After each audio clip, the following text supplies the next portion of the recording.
Publicado em Paris, em 18 de abril de 1857, o Livro dos Espíritos é o marco inicial de uma nova fase da evolução humana.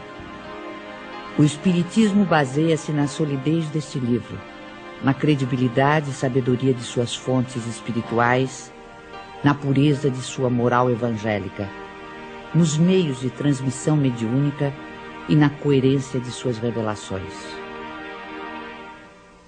A característica essencial de qualquer revelação tem que ser a verdade. Revelar um segredo é tornar conhecido um fato. Se é falso, já não é um fato e, portanto, não existe revelação.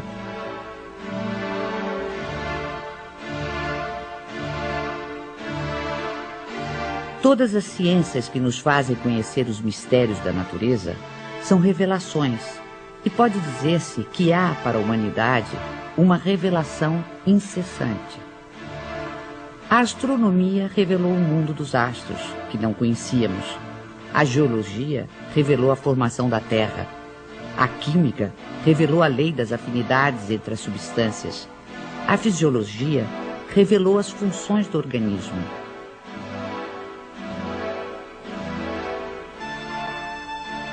Copérnico, Newton, Galileu, Laplace e Lavoisier foram reveladores. O Espiritismo, dando-nos a conhecer o mundo espiritual que nos cerca e, por conseguinte, o nosso destino depois da morte, é uma verdadeira revelação, na acepção científica da palavra. A revelação espírita é de origem divina e de iniciativa dos espíritos, sendo a sua elaboração fruto do trabalho humano.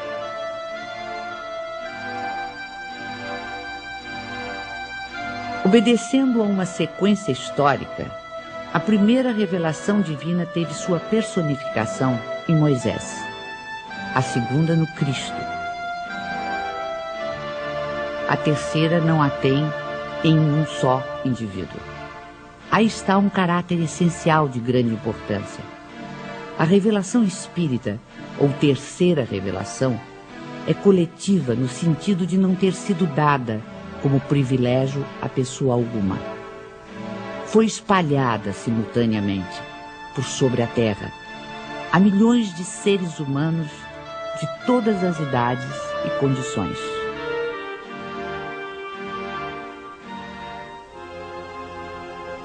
As revelações de Moisés e de Cristo, sendo resultado do ensino pessoal, apareceram num só ponto em torno do qual a ideia se propagou pouco a pouco. Mas foram precisos muitos séculos para que atingissem as extremidades do mundo, sem mesmo o cobrirem inteiramente. A revelação espírita, não estando personificada em um só indivíduo, surgiu simultaneamente em milhares de pontos diferentes, que se tornaram centros ou focos de irradiação. Se o Cristo não disse tudo quanto poderia dizer, é que julgou conveniente deixar certas verdades veladas, até que os homens chegassem ao estado de compreendê-las.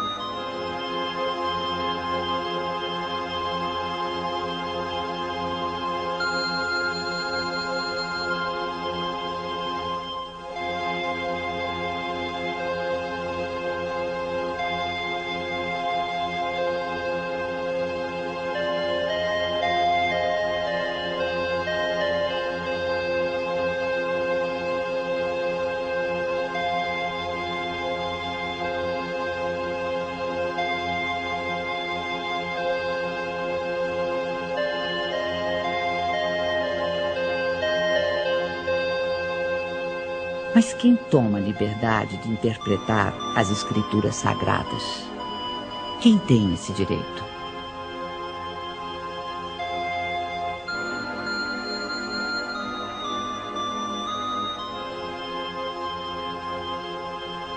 Neste século de emancipação intelectual e de liberdade de consciência, o direito de exame pertence a todos, cientistas, religiosos, filósofos e pesquisadores. Os homens, cada vez mais esclarecidos, à medida que novos fatos e novas leis se forem revelando, saberão separar da realidade os sistemas utópicos. Ora, as ciências tornam conhecidas algumas leis. O Espiritismo revela outras. Todas são indispensáveis à inteligência dos textos sagrados de todas as religiões, desde Confúcio e Buda até o cristianismo. Um último caráter da revelação espírita é que, apoiando-se em fatos, tem que ser, e não pode deixar de ser, essencialmente progressiva, como todas as ciências de observação. Caminhando de par com o progresso, o Espiritismo jamais será ultrapassado. Se uma verdade nova se revelar, ele a aceitará.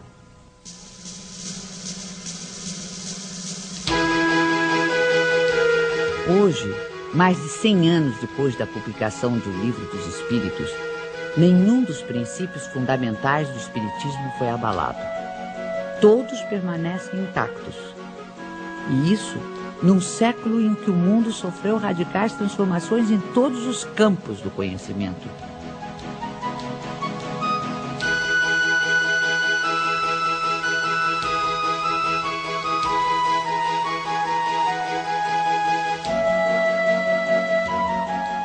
O que se pode observar é que o desenvolvimento da ciência se processa justamente na direção dos princípios espíritas. O exemplo mais recente está nos jornais. Depois do átomo e de todas as suas subdivisões, os cientistas acabam de dar mais um passo no estudo do microcosmo. Agora, com o anúncio oficial da descoberta do top quark, a partícula mais fundamental da matéria. Esta conquista científica, que ajudará a entender planetas, estrelas, galáxias e a própria vida, vem confirmar ensinamentos que já nos haviam sido antecipados pelo capítulo 2º do Livro dos Espíritos, sobre os elementos gerais do universo e as propriedades da matéria.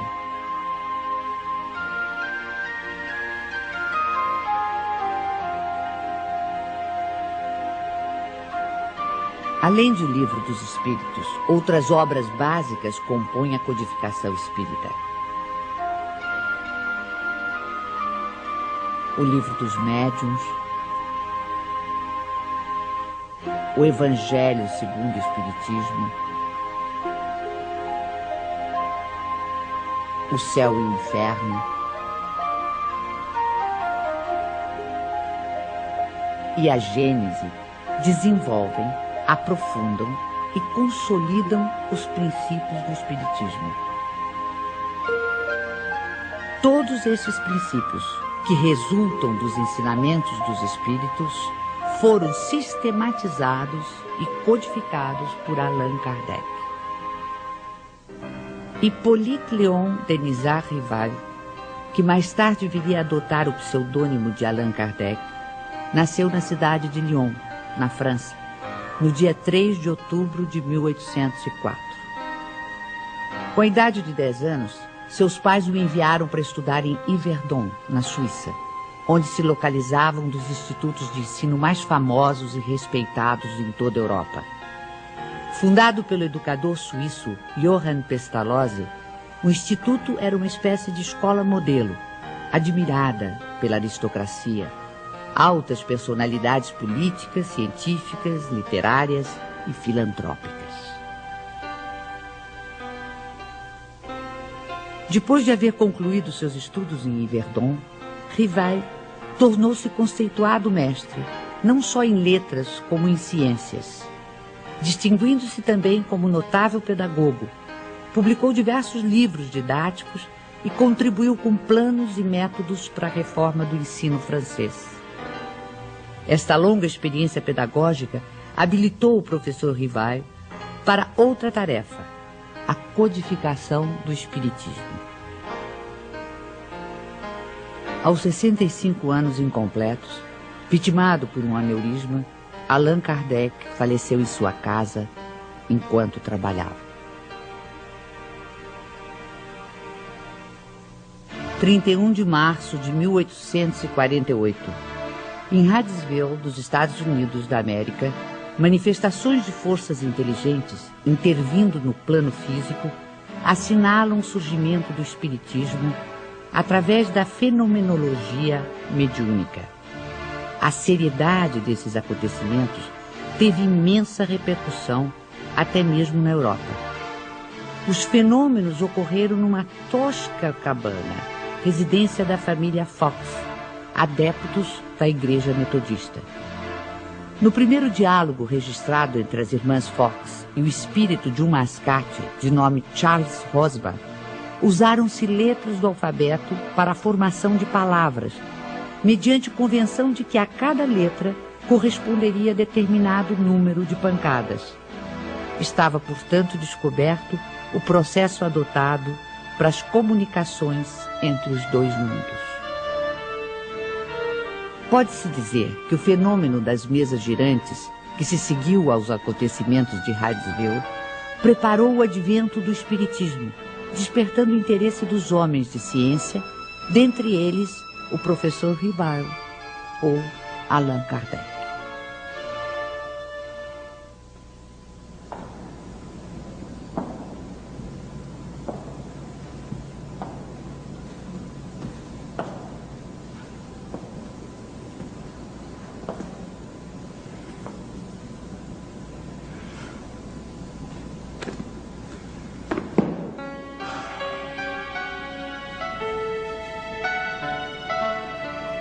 Foi em 1854 que pela primeira vez ouvi falar das mesas girantes.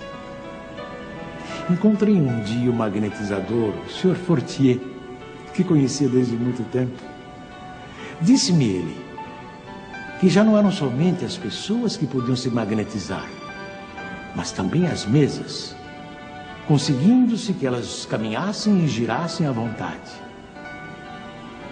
O fato não me pareceu radicalmente impossível. O fluido magnético, que é uma espécie de eletricidade, pode perfeitamente atuar sobre corpos inertes e fazer que eles se movam.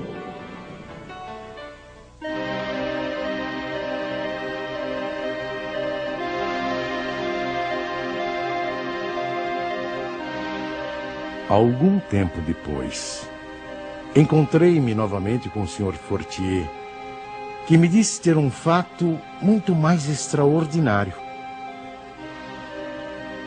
A mesa não só se movia, como também falava. Interrogada, ela respondia através de sinais.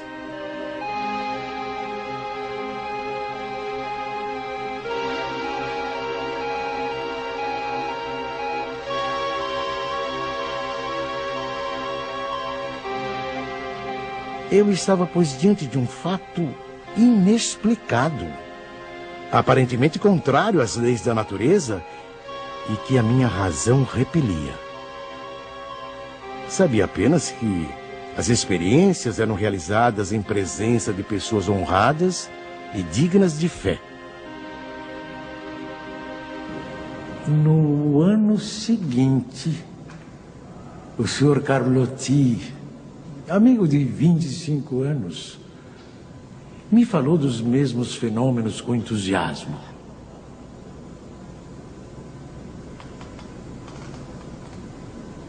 Foi ele o primeiro a me mencionar a intervenção dos espíritos. E me contou tantas coisas surpreendentes que, longe de me convencer, me aumentou as dúvidas.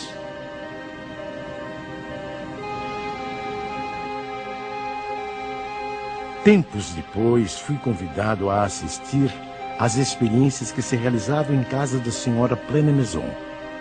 Aceitei imediatamente.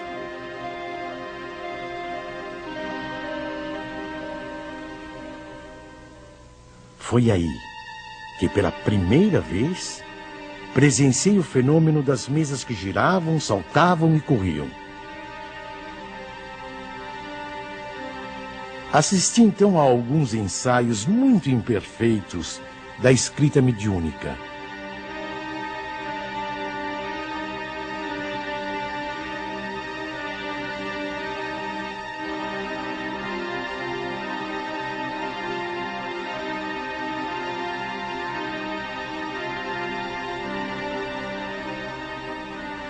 Sem dúvida, havia ali um fato que necessariamente decorria de uma causa.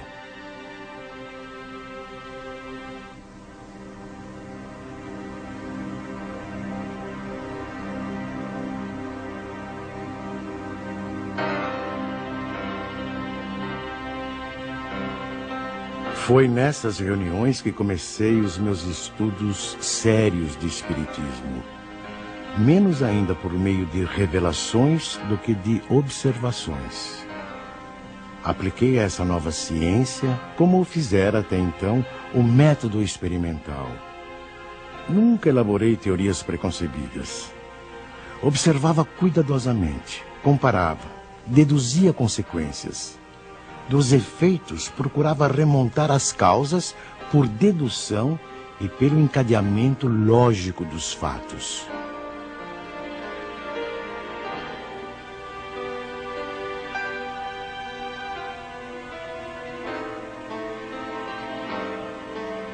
Um dos primeiros resultados que colhi das minhas observações foi que os espíritos, nada mais sendo do que a alma dos homens, não possuíam nem a plena sabedoria, nem a ciência integral. O saber de que dispunham se limitava ao grau que haviam alcançado de adiantamento. A opinião deles só tinha o valor de uma opinião pessoal. Esta constatação me preservou de acreditar na infalibilidade dos espíritos e me impediu de formular teorias prematuras, tendo por base o que fora dito por alguns deles.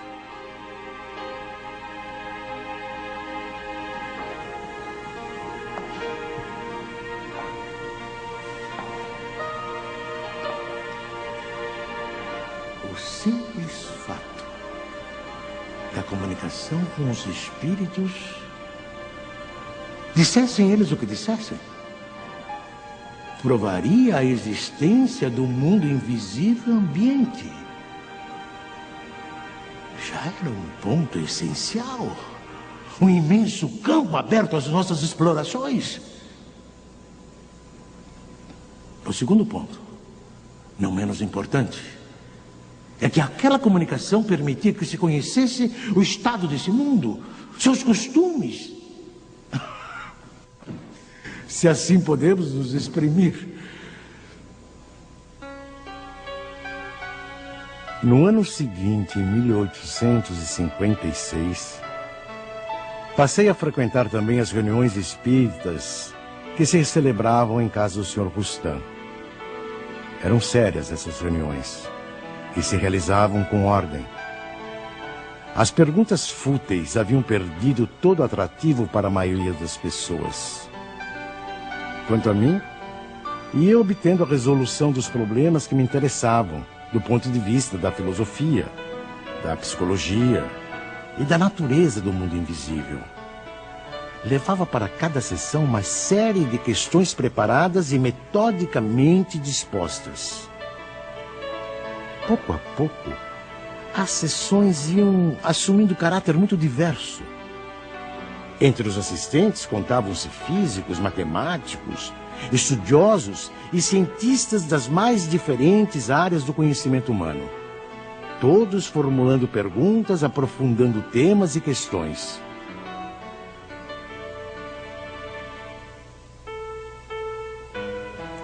Mais tarde, quando vi que aquilo constituía um todo e ganhava as proporções de uma doutrina, tive a ideia de publicar os ensinos recebidos.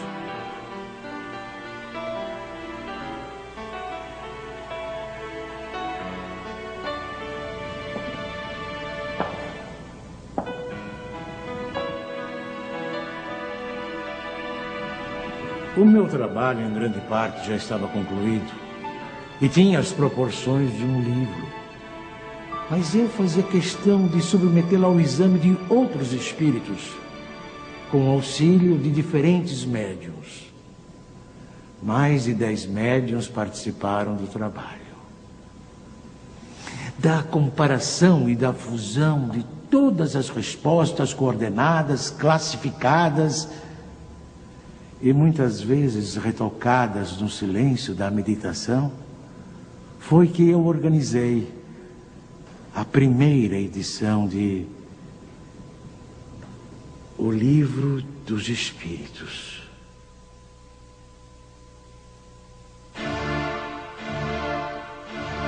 O Livro dos Espíritos foi elaborado através do diálogo, uma das formas mais livres e ricas da tradição filosófica. Hegel definiu a estrutura do diálogo em tese, antítese e síntese. Marx e Engels deram a ele o sentido materialista e revolucionário.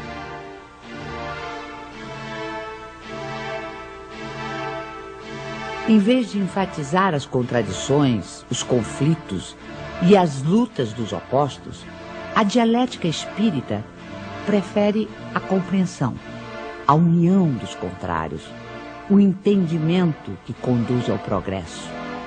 Pela primeira vez surge uma comunicação como esta.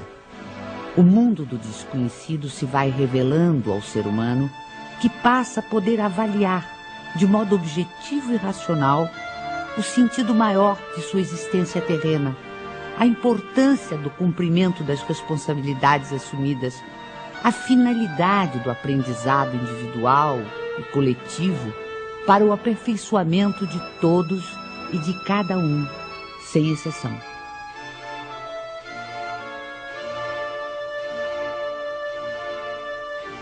A fé inabalável é a que pode encarar frente a frente a razão, em todas as épocas da humanidade.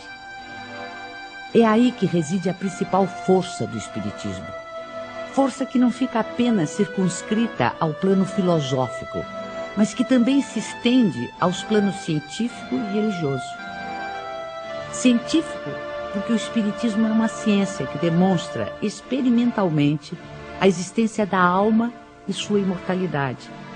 O diálogo ou intercâmbio mediúnico entre o mundo espiritual e o mundo corporal vem abrir uma nova era nos estudos espirituais.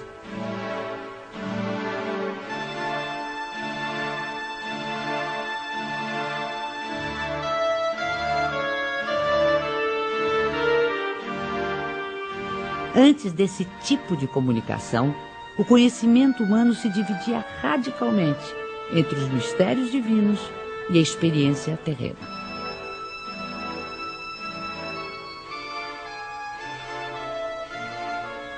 A dialética espírita modifica essa ordem de coisas, mostrando a possibilidade de tratarmos os temas espirituais através da mesma razão que aplicamos às questões materiais. Assim, o Livro dos Espíritos se apresenta como um marco definitivo. Antes dele, tínhamos o espiritualismo utópico. Com ele, e depois dele, dentro dos ensinamentos da doutrina, temos o espiritualismo científico.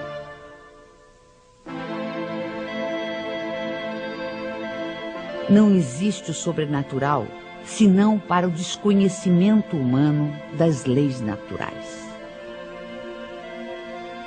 No plano religioso, o Espiritismo nos leva a compreender o significado e verdadeira extensão da palavra fé. O Espiritismo não tem cultos instituídos, nem igrejas, nem imagens, nem rituais, nem dogmas, nem mesmo hierarquia sacerdotal ou sacerdócio. Através dos ensinamentos espíritas, pode-se fazer uma diferença entre religião propriamente dita e religiões no sentido de seitas humanas.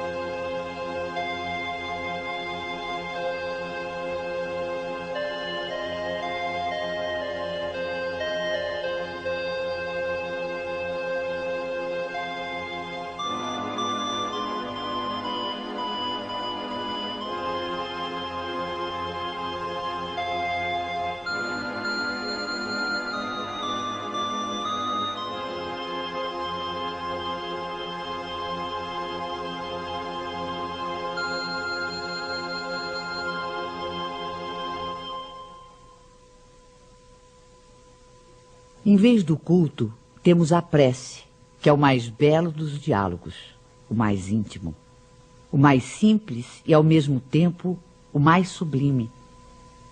Pela prece sincera, pensamos em Deus numa evocação de pedido, de agradecimento ou de glorificação.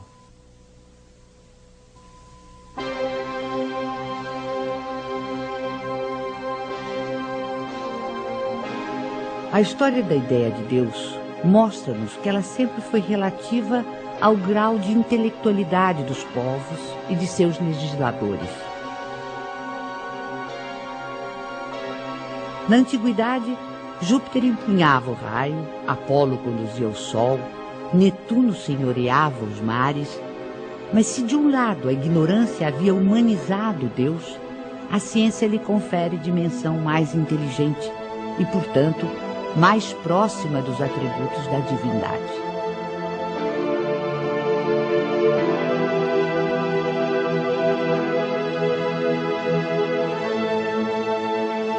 Racionalmente não é possível admitir um efeito sem causa.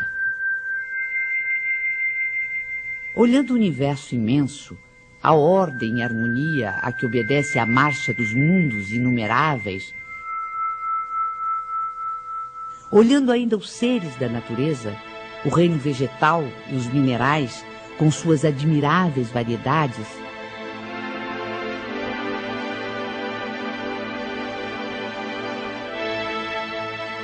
sondando também o mundo microscópico, com incontáveis formas unicelulares, toda essa imensidão, profusão e beleza nos obriga a crer em Deus como causa necessária. O feto não pode conhecer a dimensão de quem lhe dará a luz, da mesma forma que o homem é incapaz de perceber Deus em sua divina essência. Mesmo depois da morte, dispondo de faculdades perceptivas menos materiais, não pode ainda o espírito imperfeito perceber totalmente a natureza divina. Como recém-nascido, precisará crescer e evoluir para, aos poucos, adquirir entendimento.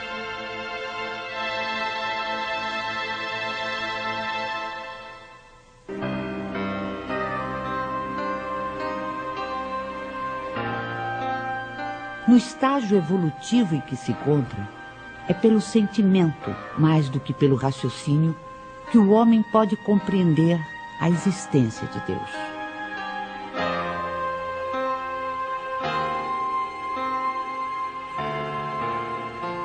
Allan Kardec colocou logo no início do Livro dos Espíritos um capítulo que trata exclusivamente de Deus. Com isso pretendeu significar que o Espiritismo tem na existência de Deus o seu princípio maior. Os seres que se manifestam designam-se a si mesmos pelo nome de espíritos e dizem, alguns pelo menos, que viveram como homens na terra.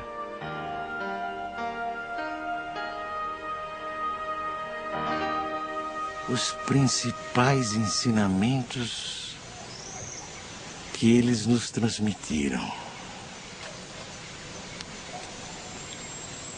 Deus é eterno, imaterial, imutável, único, todo-poderoso, soberanamente justo e bom.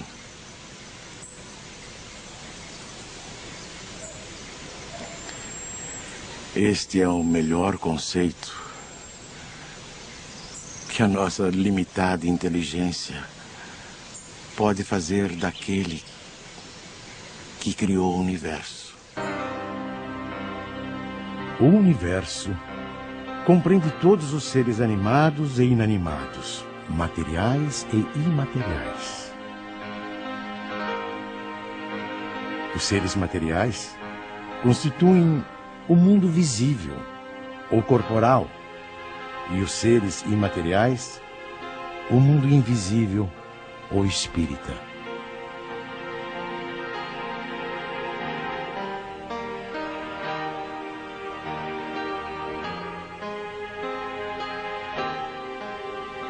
O mundo espírita é o mundo normal, primeiro, eterno. O mundo corporal é secundário. Poderia deixar de existir ou nunca ter existido, sem alterar a essência do mundo espírita.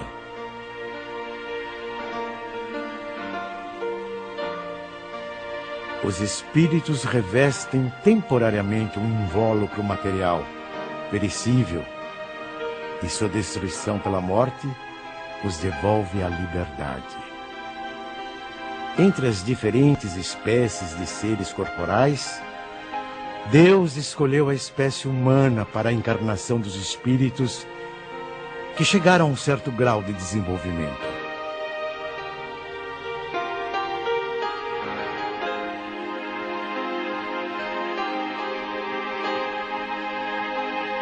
A alma é um espírito que encarnou e, portanto, um ser imaterial e individual que reside em nosso corpo e a ele sobrevive. Antes de se unir ao corpo, a alma é um dos seres inteligentes que povoam o mundo invisível. Ao revestir temporariamente um invólucro carnal, a alma adquire as condições materiais para se purificar e se esclarecer. A união da alma com o corpo começa na concepção, mas só se completa com o nascimento. O homem tem assim duas naturezas. Pelo corpo, participa da natureza dos animais, dos quais possui os instintos e o mesmo princípio vital. Pela alma, participa da natureza dos espíritos. O perispírito é uma espécie de laço semimaterial que une corpo e espírito. É preciso que seja assim, para que os dois possam se comunicar um com o outro. A morte é a destruição da parte mais grosseira. O espírito conserva o corpo etéreo, invisível para nós no seu estado normal, mas que ele pode tornar eventualmente visível e mesmo tangível, como se verifica nos fenômenos de aparição. O espírito não é, portanto, um ser abstrato, que só o pensamento pode conceber. É um ser real e definido. As diferentes encarnações ou existências corpóreas do espírito são sempre progressivas e jamais regressivas. Mas a rapidez do seu progresso depende dos esforços que ele faça para chegar à perfeição. A vida terrena seria assim uma espécie de escola, em que os alunos, embora nunca regridam às séries anteriores, são obrigados a repetir de ano até compreenderem o que lhes foi ensinado.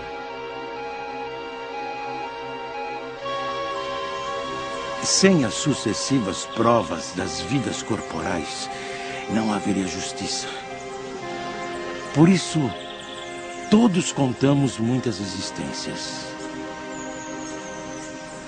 O principal objetivo da reencarnação reside no melhoramento progressivo da humanidade.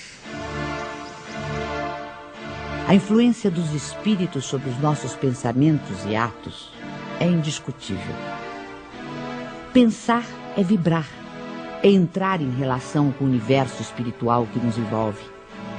Conforme as emissões mentais de cada ser, os espíritos poderão colaborar com ele em seus esforços de progresso ou conduzi-lo à sua ruína. Nada mais natural que se consiga harmonia e felicidade quando a emissão mental for equilibrada e positiva. ou infortúnios e aflições se o pensamento for desequilibrado e doentio.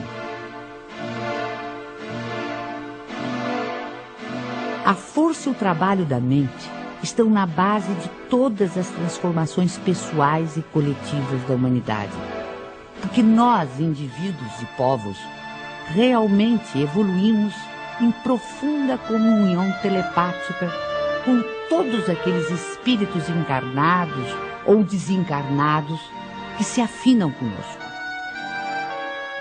A sobrevivência da alma e a possibilidade dos espíritos se comunicarem está amplamente demonstrada pelos fatos espíritas, investigados com todo o rigor científico por numerosos e eminentes sábios e investigadores do século passado e deste século. A proibição mosaica de evocar os mortos já não se justifica em nossos dias. O intercâmbio espiritual ou mediúnico, praticado pelo espiritismo, se faz pelo predomínio da razão e da ciência e tem como principal finalidade a elevação espiritual e o aperfeiçoamento dos espíritos encarnados e desencarnados com base nos sentimentos de solidariedade e de fraternidade. Assim, a prática mediúnica, bem orientada, é um fator de progresso humano pelos benefícios que produz, tanto no mundo invisível quanto no mundo material.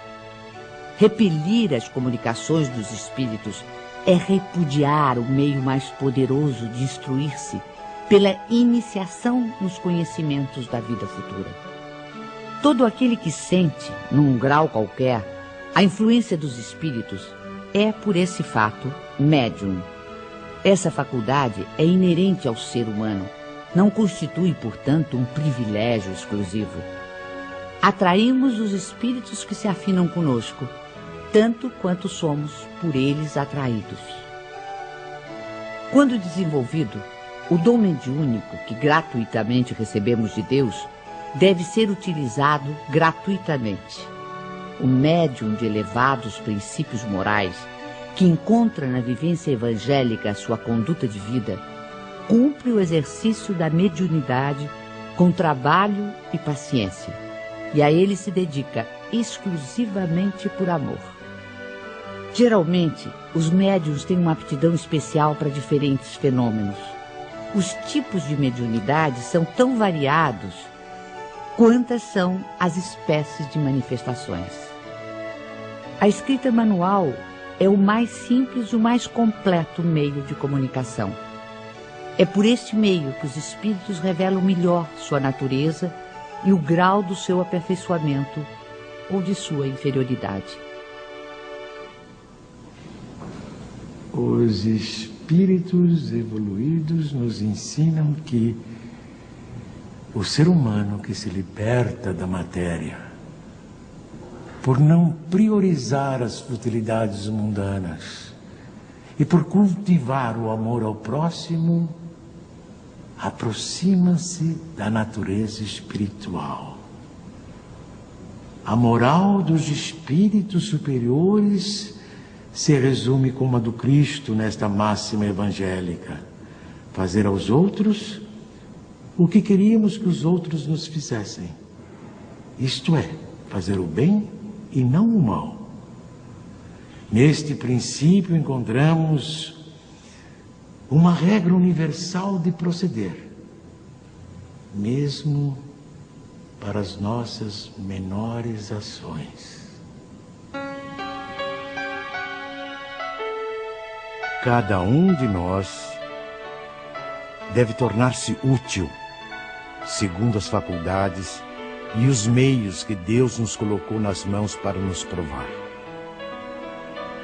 Eles nos ensinam também que não há faltas ou erros irreparáveis. O ser humano encontra o meio necessário nas diferentes existências para avançar segundo o seu desejo e os seus esforços em direção à perfeição, que é o seu objetivo final.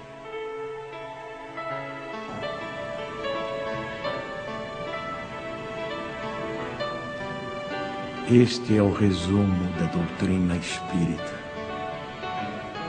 como ela aparece no ensinamento dos espíritos superiores. O espiritismo, que apenas acaba de nascer, ainda é muito pouco compreendido em sua essência por grande número de adeptos.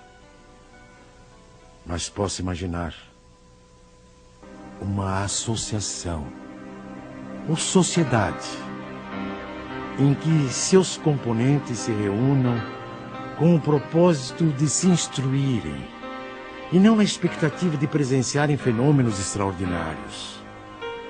Uma associação indissolúvel, onde haja confiança mútua e recíproca benevolência. Uma associação que exclua o constrangimento que nasce da suscetibilidade, do orgulho que se irrita à menor contradição e do egoísmo que só se interessa por si. Esses grupos, correspondendo-se entre si, visitando-se, permutando observações, podem, desde já, formar o núcleo básico que um dia reunirá todas as opiniões, unindo os homens no mesmo sentimento de amor e de fraternidade cristã.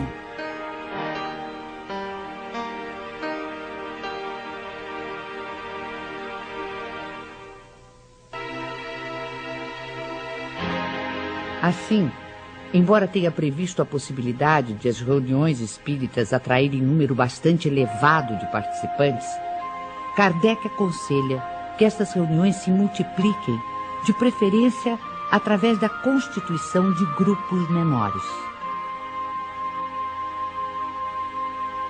Espalhados por todo o mundo, os centros espíritas constituem-se em abençoadas escolas. São centros de estudo, de fraternidade, de oração e de trabalho.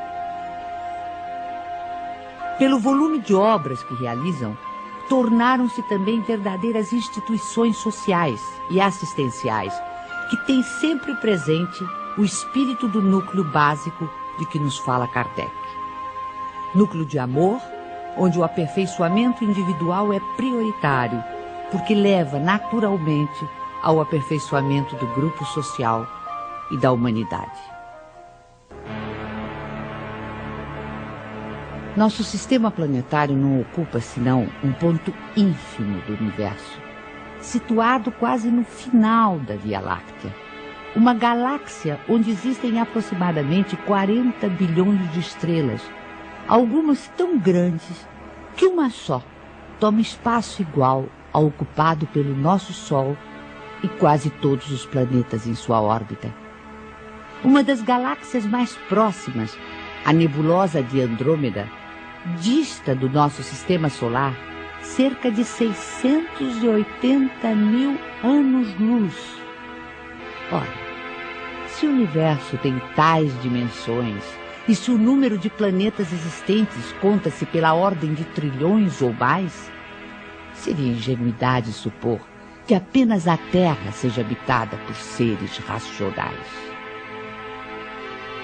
Segundo o Espiritismo, nos mundos que gravitam no espaço infinito, outras humanidades, em vários graus de adiantamento, encontram habitação adequada ao seu avanço.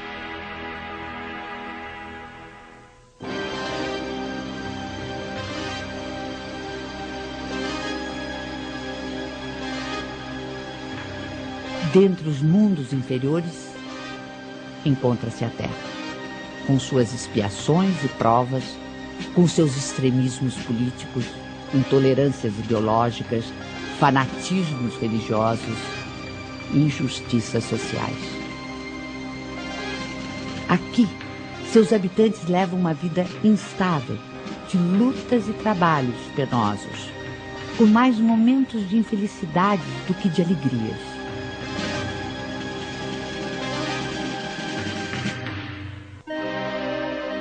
A época atual é de transição, época em que convivem os espíritos de vários níveis de adiantamento. Assistimos à partida de uns e a chegada de outros. A evolução é contínua. Em cada criança que nascer, em vez de um espírito atrasado e inclinado ao mal, que antes nela encarnaria, virá um espírito mais adiantado e propenso ao bem.